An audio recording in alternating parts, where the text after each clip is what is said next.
Hello mga amigo. Sa mapagpalang araw mga amigo at tayo ngayon ay nandito ngayon sa may Monumento Circle at tayo ay pupunta doon sa ating isang client at mag-award tayo ng livelihood program. Pero hindi tayo kasama doon sa mag-award mga amigo.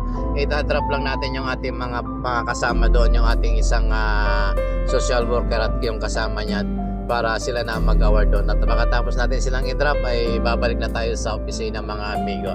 Ayan po, at kung napapansin nyo at medyo maluwag-luwag ngayon yung traffic dito sa Monumento mga amigo. Ayan mga amigo, at samahan nyo po kami sa aming pagbabiyahe patungo doon sa may bahay kung saan mag-award sila at mamimili ng mga paninda yata o pangnegosyo ng ating kliyente mga amigo.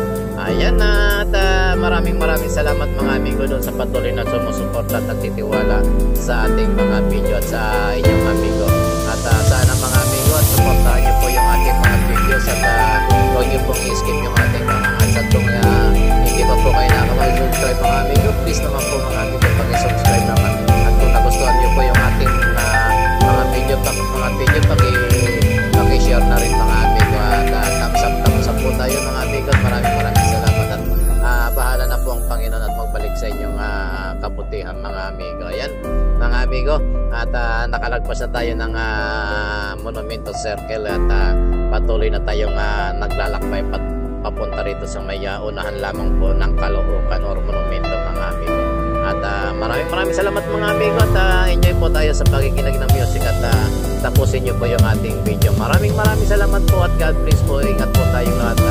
Stay safe at big love shoutout po muna sa ating mga subscriber at mga silent viewers natin mga amigo. At nung po sa ating mga amigong OFW, big love shoutout po sa inyo lahat.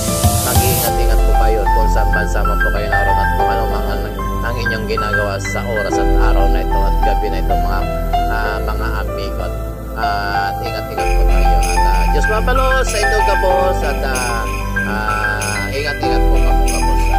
Salamat po at sana po mga amigo tapusin nyo ang ating mga video. Salamat po.